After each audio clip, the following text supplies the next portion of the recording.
It's 6 o'clock, so I think we'll go ahead and get started. Thank you all for being here tonight. And we will start with the Pledge of Allegiance, and the flag is right by Mr. Onstead there.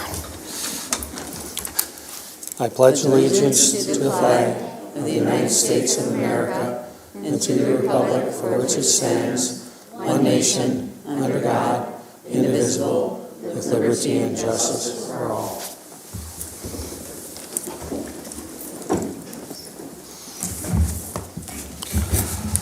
Let's move on to 1A, reading the school board meeting norms on electronic page 2. Monty. School board meeting norms are as follows. Be prepared, be on time, value and respect each other, exercise thoughtful deliberation and conversation, be professional at the board table and when visiting with the general public, speak up when the norms are not being followed, advocate on behalf of students, and keep the community in mind. Thank you. Let's move on to item 2, which is approval of the agenda. I have a few changes we have to make. If when you make the motion, could we delete item 7C, which is the virtual secondary school? That's going to come back at a different date. And if you could please add item 7J, which is the waiver of years of experience and appointment of Amy Shy, which is at your table side. And then 7K is the appointment of Valley Middle School principal. So any other additions, corrections that you have, Catherine? Oh, okay. Can I get a motion to approve the agenda as amended? Moved by Jeff. Do we have a second? Second by Bill. Any questions or comments? Seeing none, assuming a roll call vote, all those in favor, please state aye. Aye. Aye. Opposed, no. Motion carries. Now let's move on to the highlight of the night. Always is the highlight of the night, celebrating success. And we have Mr. Onstead from Phoenix Elementary School here today. And there was also a one-page celebrating success on your electronic page 3 of your jacket, board agenda. Thank you, Mr. Onstead. Welcome, everyone. Thank you for having us. First, I want to introduce a few people to you. As I introduce your names in the audience, if you could just either wave or stand up, that would be excellent. So tonight we have with us the Prout family. We have Tom, Sarah, Sam, Nora, and Peyton. And then we have Mrs. Jana Makovsky, one of our teachers from Phoenix Elementary. And then we have Jonathan Holth in the back row, giving you a little wave there. So they're our Phoenix representation tonight. That will be just recognizing them as part of our project. You have just a one-page summary. Mrs. Makovsky was sure to advise me to stay to the script. So I'll do my best to listen to my colleague and stay to the script this evening with sharing Will this. that be the first time? Correct. Yes. Okay. Thank you. Exactly. Dr. Lund knows me well.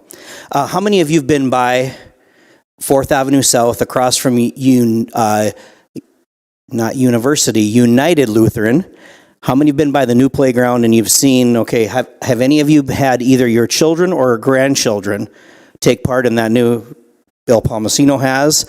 I encourage you to take part in our new community playground because it is not just a Phoenix Elementary playground, it's really a near South Side neighborhood playground that you could participate in. So that's why we picked it. We thought we could share with the board our little collaborative project. First of all, I'm going to tell you just a little bit about the rationale, and then I'm going to go on, and the highlight of the evening, of course, is not you listening to me. The highlight of your evening is going to be listening to Nora come up and tell you a little bit about our playground. So, and I know she'll do a fantastic job. So first of all, rationale. A whole child approach to education is one that honors humanity and each teacher and student and is critical to equitably preparing each student to reach their full potential. This starts by creating an environment of belonging and connection for students and adults to engage and thrive. One way we've achieved that success is through a holistic approach by engaging the Phoenix community in the planning, preparing, and the enjoyment of a new playground. Playgrounds are safe spaces where kids develop crucial physical, social, emotional, and imaginative skills necessary to gain self-confidence, improve coordination, and advance their critical thinking abilities and capabilities. As being a former physical educator myself, you can imagine how much support I have for having this opportunity for our children in our school. play. Every educator will tell you, all of you have asked educators in the past, what do I do to get my child ready for kindergarten? A lot of us say, play. Play with them, talk to them, spend time with them. So play is a crucial component of development for children. It's been recognized by medical professionals and human rights advocates around the world as essential to a child's overall health and their well-being. Playgrounds provide teachers, administrators, and caregivers with an outdoor environment at the school designed to encourage exploration, growth, and play. I've been by Phoenix a couple times recently after evening performances. That place is a busy place, not just during the day, but at 7 p.m., especially the week that we hit 70 degrees, and then in another day we hit 80 degrees. So it has been a great thing to see how busy it's been. There are health benefits. There are benefits of increased cognition and performance. There are benefits for improved executive brain functioning, for planning and preparing. And it also inspires imaginative play. Outdoor learning cultivates peace, happiness, and an intrinsic appreciation for nature. So we had some student voice involved in our project, as you could well imagine. The 11 years that I've been at Phoenix, I would get persuasive essays that our kids would be writing. And guess what the number one topic was? We need swings. Our playground has never had swings at Phoenix Elementary. It was not built with swings. So the old playground where the blacktop off of Belmont is located, you'll notice there are no swings involved in that playground. So here are a couple of things that they said to me. Mr. Onsted, I think you should put a swing set at the school park because then we have more things to do at recess. That was from Kira.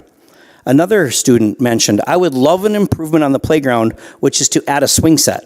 I think you should listen to a 9-year-old because I know a lot of people in the school like swings, and I would love for that to happen. It would be awesome. That was from Charlotte.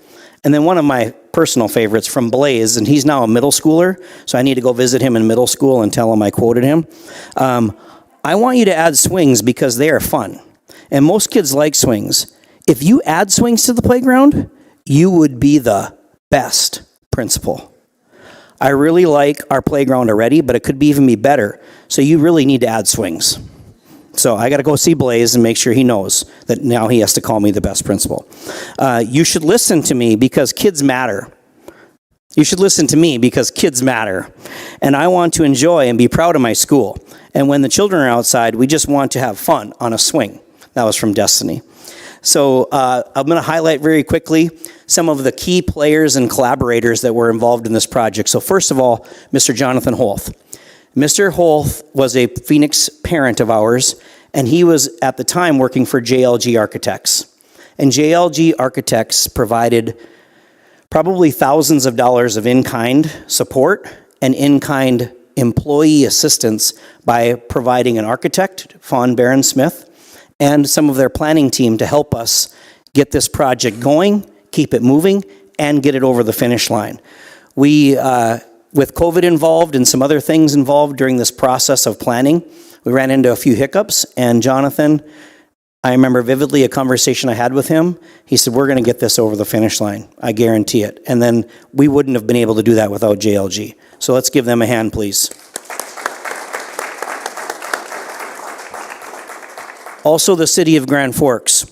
We were able to secure, with the help of one of our PTO parents, Anthony Vignes. Anthony wasn't able to be here tonight, but his support and his work at the preliminary planning and stages of this project was just paramount. And the city of Grand Forks, we were able to secure a community block grant to get this project going, and that was in excess of $120,000 that they committed to this near South Side neighborhood project. So we're just very thankful for the city of Grand Forks. And then also we had the foundation. So the Grand Forks Foundation, Catherine Glatch, who's going to be helping lead the meeting this evening, and you know her position, she's actually on the board for the foundation. And so we want to recognize the foundation for their support, because Amelia couldn't be with us tonight. She had another commitment.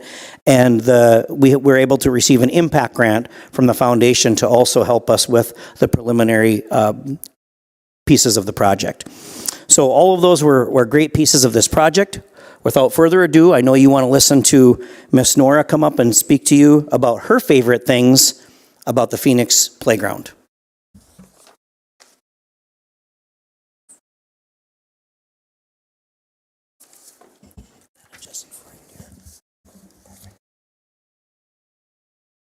Hi, my name is Nora, and I'm a second grader in Mrs. McCoskey and Mr. Macy's class at Phoenix Elementary School. Thank you for inviting us tonight and for letting us celebrate our amazing school and our incredible new playground. I like the old playground. It was the only one we had when I was in kindergarten. It was a fun playground, but when I heard that we were getting a new playground, I was absolutely shocked. My jaw actually dropped. Last year, our class walked over to the space where they were building the new playground a few times to check out the progress. It was cool to see the changes each time we checked it out. When the playground was actually ready for kids, we couldn't wait to get over there. It felt amazing to have 2 playgrounds. I enjoy climbing on the spider web. It was fun to learn new tricks like hanging upside down. I also race to the top to try to go faster each time I play on it. I love the green grassy area because we can play games like soccer and color tag. I like the circle swing because people who have disabilities can also play and have some fun. I am very grateful to have the opportunity to have 2 playgrounds.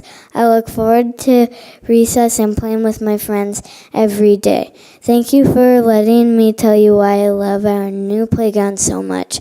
I appreciate your time. Have a great night.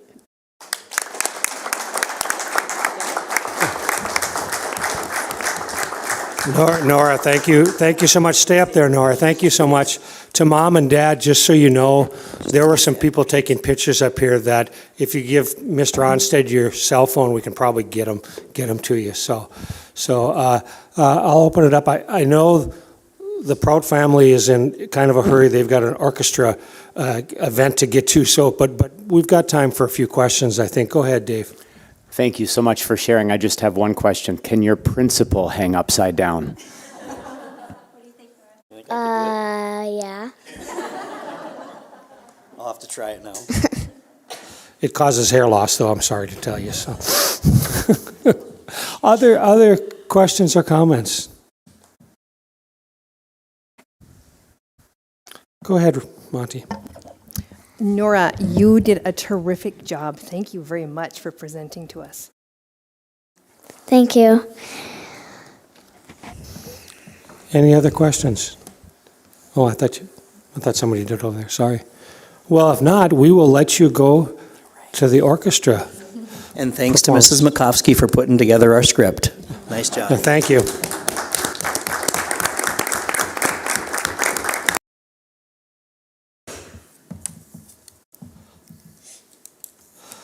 Well, let's move on to item 4, which is the approval of the April 24th minutes on electronic pages 4 through 7. Do we have any additions or corrections to the minutes? Seeing none, can we get a motion and a second to approve the minutes as approved? Do we have a second? We have a second. Assuming a roll call vote, all those in favor, please state aye. Aye. Aye. Opposed, no. Let's move on to item 5, which is public comments. I do not have any blue cards.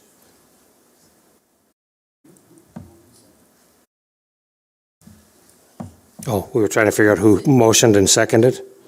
Sorry, it was Josh. Josh, a second. I don't have any blue cards for public comments, so let's move on to item 6, which is superintendent's recommendations for discussion. 6A is the referendum update on electronic pages 8 through 12, and we have Kylie and Tom from ICON here. Thank you for being here tonight.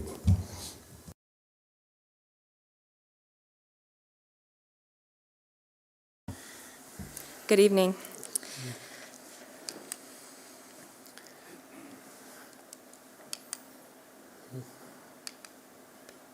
Sign in.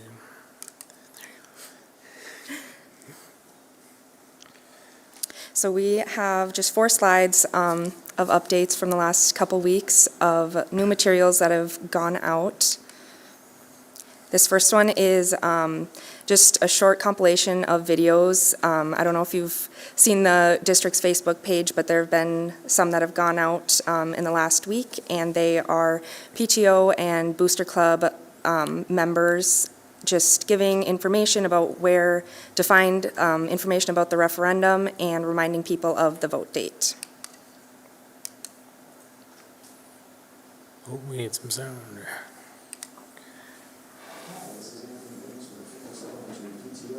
If you have any questions about the upcoming school vote on May 16th, check out gfschools.org/May 16th. Please get out and vote on May 16th. We hope to see you there.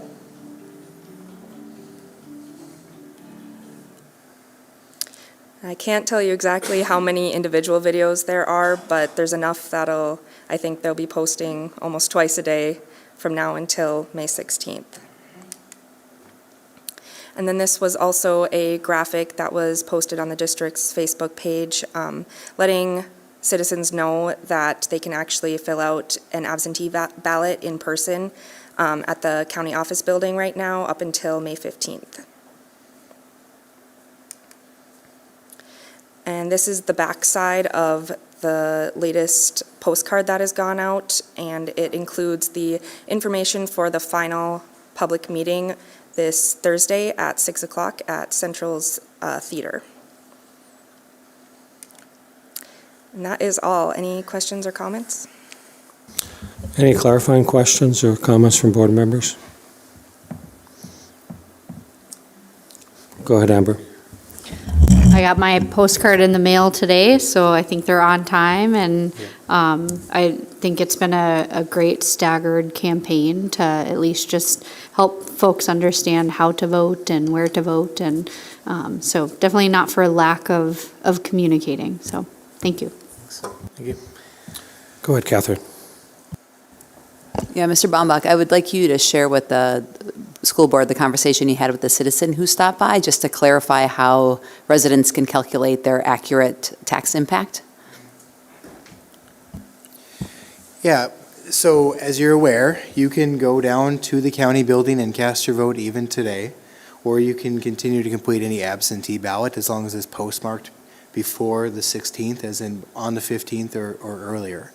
And one citizen who is doing exactly this came with a question, as the referendum language reads about a taxable valuation on your property.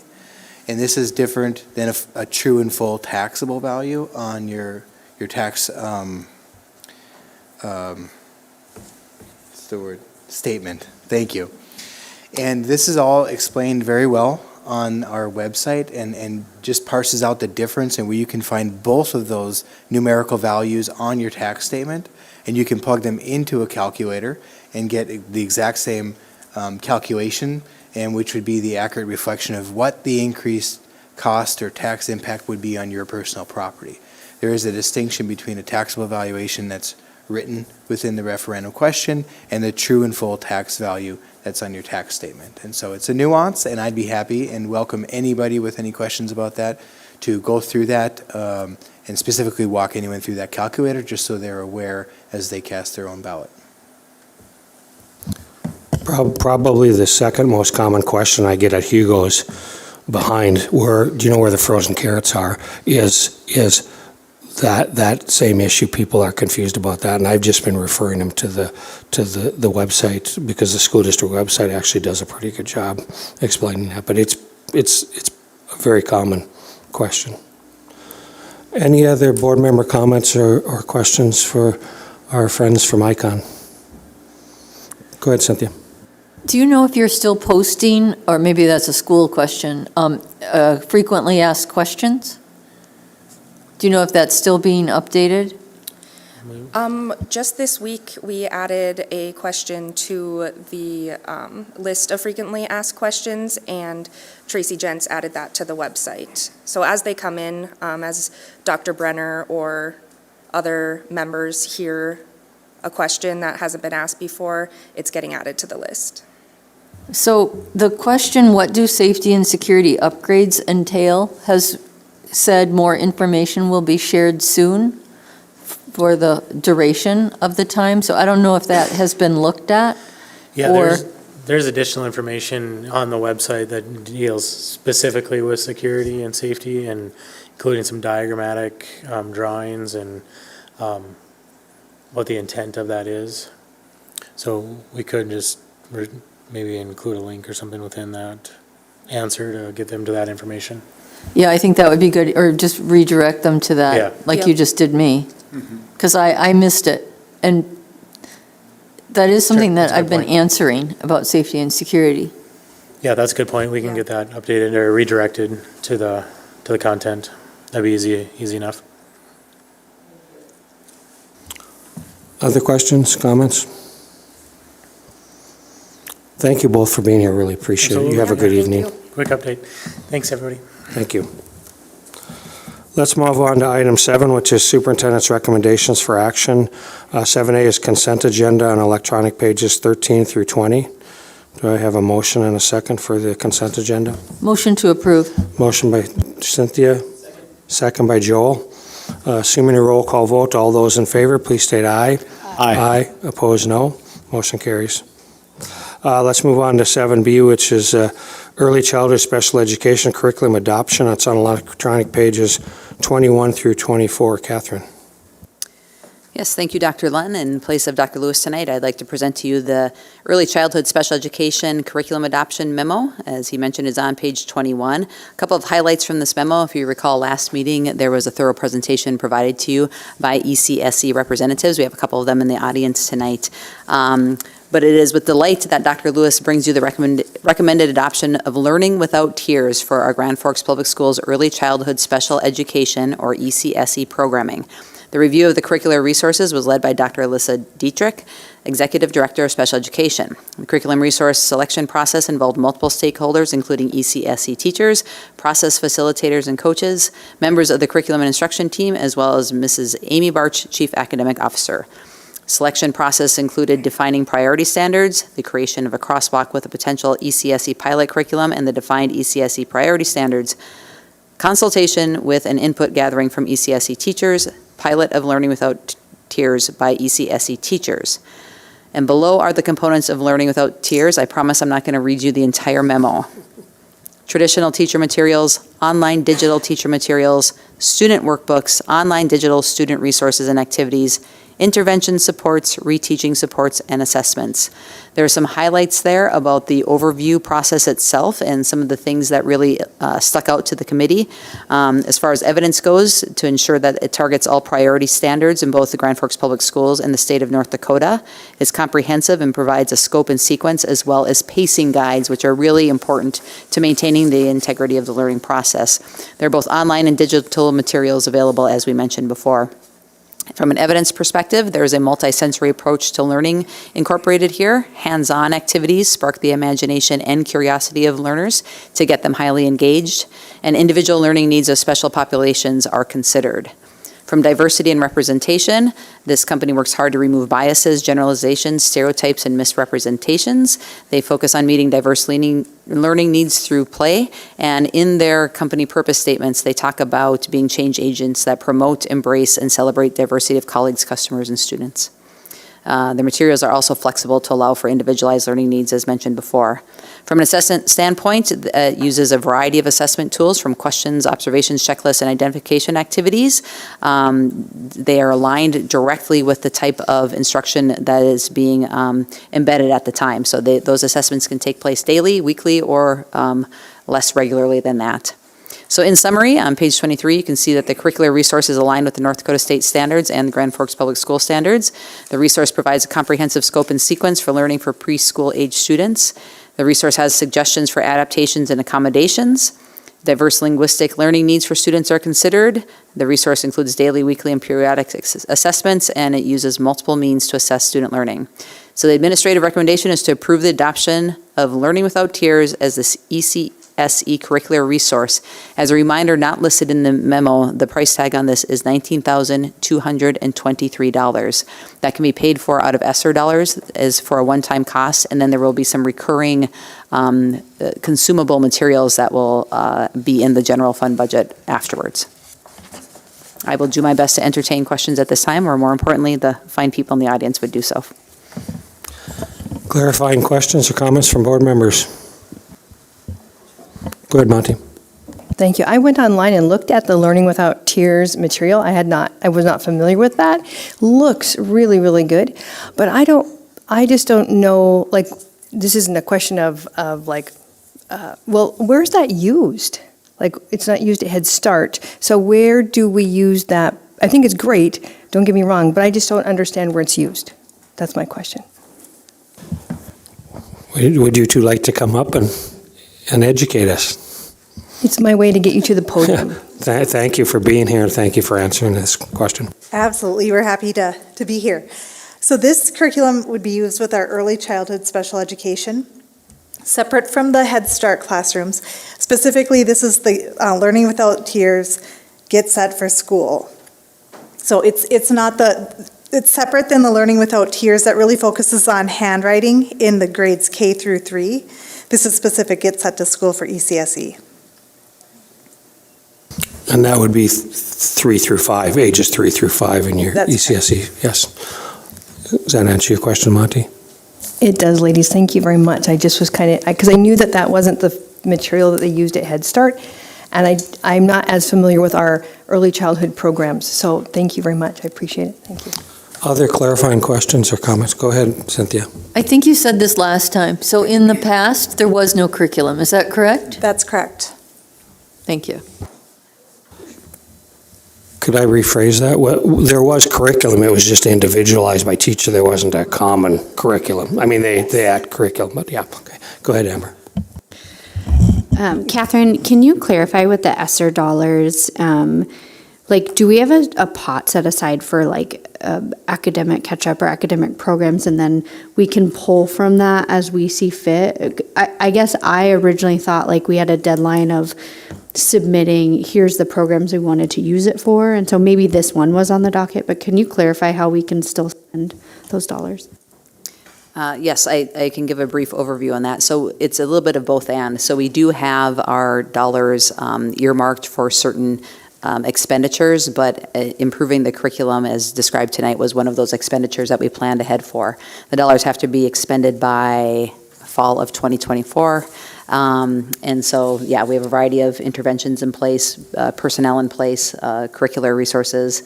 We've gone through some facilities upgrades with those dollars and a variety of things. If the board would like us to revisit kind of the full scope and sequence at some point, we certainly could update you on that.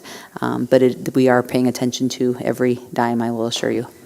And then to just add clarity to that, this is actually American Rescue Plan money specific to early childhood special education. We have 2 grants in special education. Our EDA-B grant is our big grant, and then we have also a grant for our ECSE or our 3 to 5 population. This money is specifically set aside for 3 to 5 programming. So it's separate than the big pot that the school got, and it kind of it goes along with our ECSE grant that we get annually. Any further clarifying questions or comments? Go ahead, Cynthia. Can you remind us, how many students are we talking just in general about? Yeah, so right now we are at about 95 and counting. So children are in our programming. They can start the day that they turn 3 if they're eligible for special education. And then once they go to kindergarten, if they are still eligible for special education, they would, either transfer to their neighborhood school or some specialized programming within our district. So right now I think we're at about 95 students in our ECSE programming. You might have told us that. I apologize. I remembered. Just a quick follow-up question to that. You cannot deny a child if they, it's not like you can limit the number of kids like they do at Head Start and stuff. If there's somebody that qualifies, you have to fit them in, correct? Yes, that is correct. And if you remember last time, we kind of talked about our classes might start a little bit smaller at the beginning of the school year, and that's kind of why. Because as soon as students turn 3, if they're found eligible for special education and they require that early childhood special education setting, then they're placed there. So, obviously we don't have universal pre-K in our state, so these are all children that are specifically receiving special education. Any further clarifying questions or comments? Go ahead, Monty. I would just say I'm grateful then that we're adopting a curriculum for you ladies and for the people in your program. I just think it'll add some consistency and some ability to assess and to keep everybody on, not that you can keep them in the same place, but it'll just be helpful. So thank you for seeking that out. So the administrative recommendation is to approve the adoption of the Learning Without Tears as the ECSE curricular resource. Do I have a motion and a second? So moved. Motion by Cynthia. Do we have a second? Second by Bill. Assuming a roll call vote, all those in favor, please state aye. Aye. Aye. Opposed, no. Motion carries. Thank you. Appreciate it. Thank you. Let's move on to 7D, which is School Board Self-Assessment Committee Report on electronic page 27. The committee, I had it somewhere, but Joel, you'll have to tell us who was on the committee. I don't have it in front of me right now. Sure, thank you, Dr. Lund. The committee is myself, Dave Berger, and Amber Flynn, along with Dr. Brenner, and we looked through the self-assessment, what did we call it, what was it? The self-assessment forms that we did last time, and we just agreed to do the same thing for this go-round, and then there was discussion about doing it different next time, but for now, we're going to stay the same. So I guess the committee and administrative recommendation is to approve this process for the year. And I apologize for you newbies on the board because you probably haven't seen these assessments before and they're not attached, unfortunately, but it's one that we've used for several years. You have a comment? Yes, I was listed on the committee, but I just want to say I was absent from this meeting. So the newbies did decide to continue with whatever was used. I have no qualms of what they decided. I just wanted to note my absence. Any clarifying questions for Joel or Dave? If not, the recommendation is to use the same assessment tool that we used last year, and I'll entertain a motion in a second. Motion by Jeff, second by Josh. Any final questions? See none, assuming a roll call vote, all those in favor, please state aye. Aye. Aye. Opposed, no. Motion carries. Thank you. Let's move on to item 7E, which is consideration of resolution authorizing the sale of state aid anticipation certificates of indebtedness, Series 2023, electronic pages 28 through 30. Brandon. Thank you, Board President Lund. Members of the board, April 24th is when we last met to discuss the student transportation services contract, of which you selected Valley Bus. At the same time, you had provided authorization to administration to pursue the concept of what it might look like to purchase the bus barn, and the stated purpose for that is short-term and long-term. Short-term being this would help the new bus company transition into our community, as well as help Dietrich and their own goals transition out. And so this has been going well through initial conversations, and the long-term goals being with securing that bus barn and property, the school district would have a little bit more control over student transportation's services, into the future with the ownership of that bus barn. Since that time, I've done a little work with our financial consultants, PFM, as well as our legal consultants on bond issues, Arnson, Stewart, Wagner. And what I'm putting forward in front of you is the mechanism to explore financing available to the school district. So this is a request for a resolution which would essentially permit me to go out to the market and sell these types of bonds and see what's available. These types of bonds are their certificate of indebtedness. It's secured through the promise of state aid formula or foundation payments that are made to the school district. It's worth noting that these are not tax exempt, and that's by choice. We're pursuing taxed bonds because of the nature is that we are going to lease this property back to Valley Bus, and it would be entirely in their utilization for that private endeavor. So it would be a triple net lease where they would be responsible for maintenance of the property, et cetera. And for that reason alone, then we wouldn't be eligible for the property tax relief that we would normally see on property ownership, or excuse me, on the bond sale. So I wanted to say that because that means, although this is secured through state aid payments, the intention would be and has been discussed with Valley Bus to be receiving lease payments on the property. And so this would really transact out. The details are yet to be determined. What this is a resolution that would allow us to get bids for the financing itself, more or less. So administrative recommendation is to approve the resolution as attached.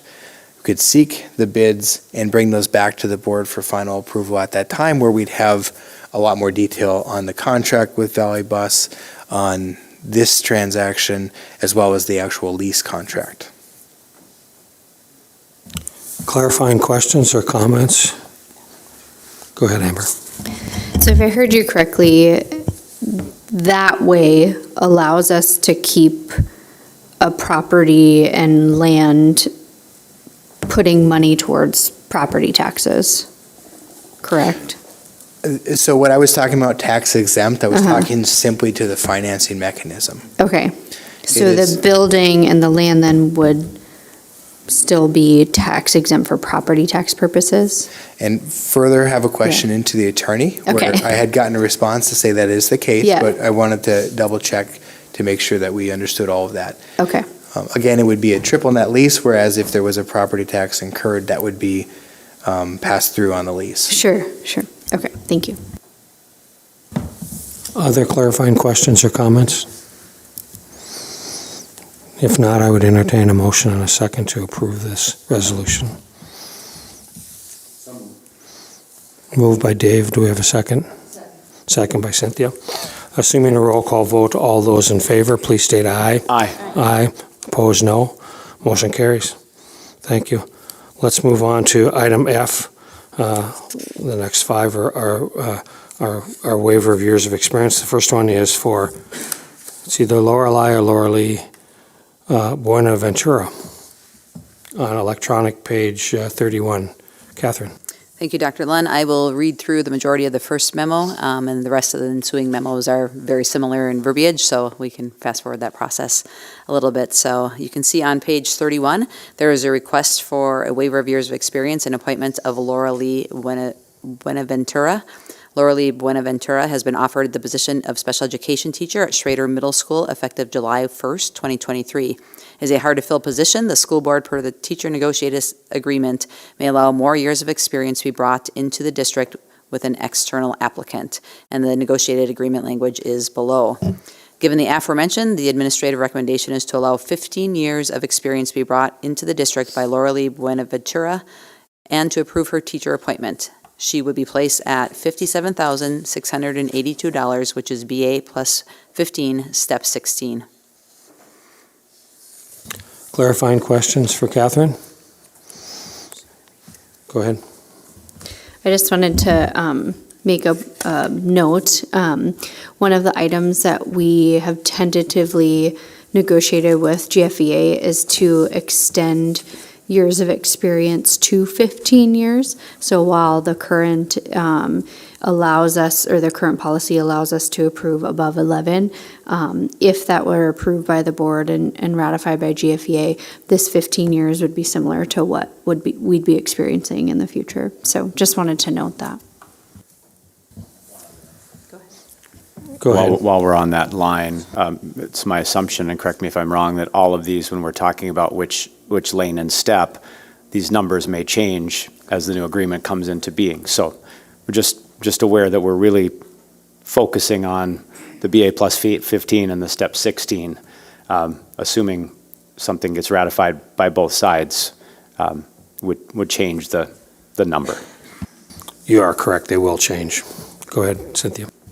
What position, do we have a list of these hard-to-fill positions? Since we've been filling English teachers as hard-to-fill positions, what defines a hard-to-fill position? Yep, every teaching position, according to the state of North Dakota Department of Instruction, is considered a hard-to-fill teaching position right now. Every single one. That I appreciate knowing. Thank you. Any other questions? We already have a motion and a second, right? Okay, assuming a roll call vote, all those in favor, please state aye. Aye. Aye. Opposed, no. Motion carries. Let's move on to, okay, let's rescind that vote. I thought we did. Can we have a motion and a second? We have a motion by Bill. Do we have a second? Going once, going twice. We have a second by Monty. Okay. Any further final questions, comments? Seeing none, assuming a roll call vote, all in favor, please say aye. Aye. Aye. Opposed, no. Motion carries. Thank you, smart people, for catching me on that. Now let's move on to item G, which is a waiver of years of experience and appointment of Abigail Goldenstein, electronic page 32. Catherine. Thank you, Dr. Lunn. Similar to the aforementioned, Abigail Goldenstein has been offered the position of speech-language pathologist at Lewis and Clark Elementary School effective July 1st, 2023, another hard-to-fill position. The administrative recommendation is to allow 14 years of experience to be brought into the district by Abigail Goldenstein and to approve her teacher appointment. Should be placed at $59,790, which is a master's level, step 15. Any clarifying questions or comments? Seeing none, can we get a motion and a second? Moved by Dave. Do we have a second? Second by Joel. Assuming a roll call vote, all those in favor, please state aye. Aye. Aye. Opposed, no. Motion carries. Thank you. Let's move on to 7G, which is, 7H, waiver of years of experience and appointment of Kelsey Holeen on electronic page 33. Thank you, Dr. Lunn. Moving right along, Kelsey Holeen has been offered the position of adapted physical education teacher in special education effective July 1st, 2023, another hard-to-fill position. Given the aforementioned, the administrative recommendation is to allow 12 years of experience to be brought into the district by Kelsey Holeen and to approve her teacher appointment. She would be placed at $57,398, which is master's level, step 13. Any clarifying questions or comments? Seeing none, can I get a motion and a second? Motion by Monty, do we have a second? Second by Jeff. Assuming a roll call vote, all those in favor, please state aye. Aye. Aye. Opposed, no. Motion carries. Thank you. Let's move on to 7I, which is waiver of years of experience and appointment of Lindsay Miscavige, electronic page 34. Catherine. Thank you, Dr. Lunn. Lindy Miscavige has been offered the position of speech-language pathologist at Discovery Elementary School, effective July 1st, 2023, another hard-to-fill position. I do have to say it's exciting to see some SLPs coming online live. We've been using online services to fill these gaps during the current year. So given the aforementioned, the administrative recommendation is to allow 16 years of experience to be brought into the district by Lindsay Miscavige and to approve her teacher appointment. Should be placed at $62,984, which is master's level, step 17. Clarifying questions or comments? Go ahead, Cynthia. So I'm going back to my original question about all positions in North Dakota are now hard to fill. So if you look at these memos, they all say the same thing under revised 2019. In special fields wherein qualified candidates are in demand, additional credit for actual pre-K-16 teaching experience may be granted by special permission. So maybe that's misleading if all teaching positions in North Dakota are now hard to fill. Yeah, thank you for pointing that out. So that was crafted in 2019, and we did not have many positions that were considered hard to fill positions at that time. This is a direct response to the teacher shortage that we've realized since the COVID pandemic, quite honestly. So that's why these are coming to your attention more regularly in current years. And that's the contract modification or language that I believe is being negotiated right now with the teachers. Yeah, because that's in the negotiated agreement, so we as a board couldn't change that. Melissa?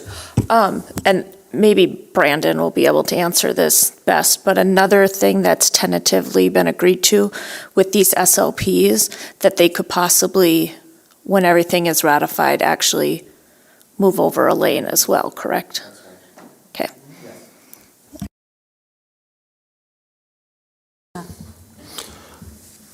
Cindy, did we motion and second that already? I've had too many motions and seconds tonight. No, we have not. Okay. I'll move. We have a motion by Cynthia. Do we have a second? Second by Josh. Any further questions? Seeing none, assuming a roll call vote, all those in favor, please state aye. Aye. Aye. Opposed, no. Motion carries. Let's move on to 7J, which is waiver of years of experience and appointment of Amy Shy, and that's not in your electronic packet. That was the one that was at your table side. Catherine. Thank you, Dr. Lund. I want to preface this by saying I appreciate the fact that we are able to walk this in. It's not our ideal practice, but it also allows both the district from which we are receiving the applicant and our district to move forward in their hiring processes. So I think it's still the right move. So as Dr. Lund said, there's a memo in front of you. Amy Shy has been offered the position of school counselor at Red River High School effective July 1st, 2023. Another hard-to-fill position. Given the aforementioned, the administrative recommendation is to allow 25 years of experience to be brought into the district by Amy Shy and to approve her teacher appointment. She will be placed at $77,428, which is master's level or master's of science level, step 25. Any clarifying questions or comments? Motion to approve. Do we have a second? Second by Monty. Assuming a roll call vote, all those in favor, please state aye. Aye. Aye. Opposed, no. Motion carries. Let's move on to item 7K, which is appointment of Valley Middle School principal. That was also at your table side, not in the electronic packet. Catherine.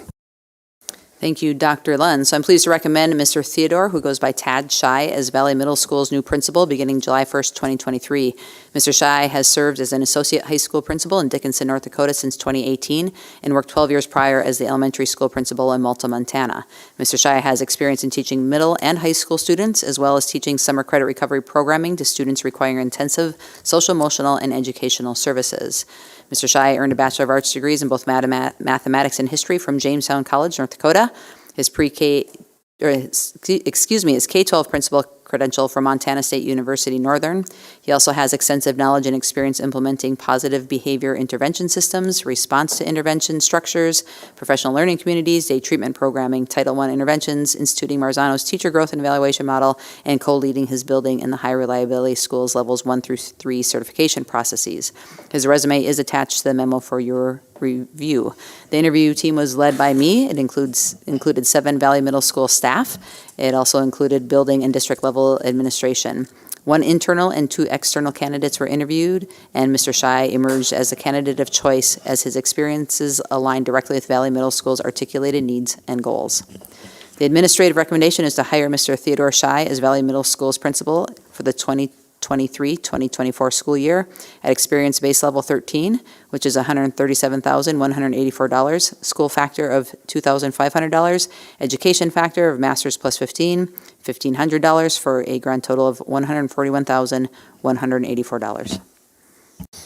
And again, that contract will change as the principal's contracts are renegotiated. Clarifying questions or comments?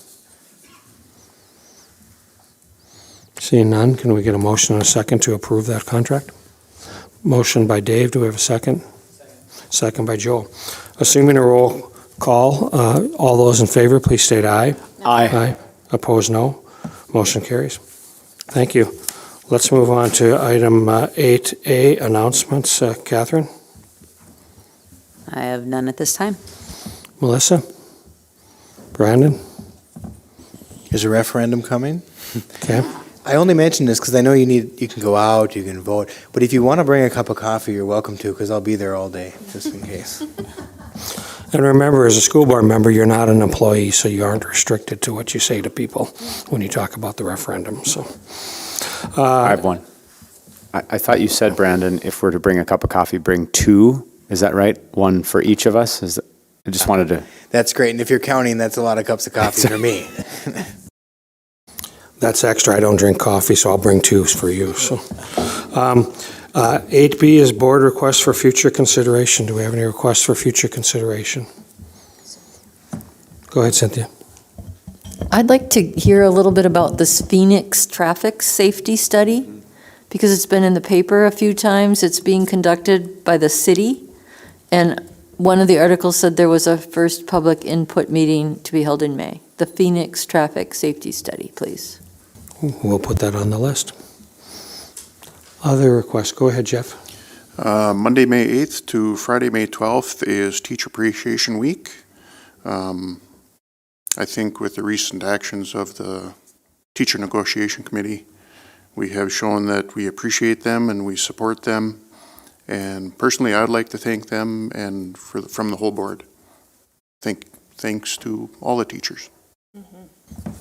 Excellent. Thank you. Other other requests for future consideration? Okay. Thank you. 8C, school board norms. Monty, how did we do? Not an A+. You're a tough teacher, tough grader. Thank you. Appreciate that. That's good. Okay. So our next meeting is May 22nd, and we are adjourned. Have a good evening.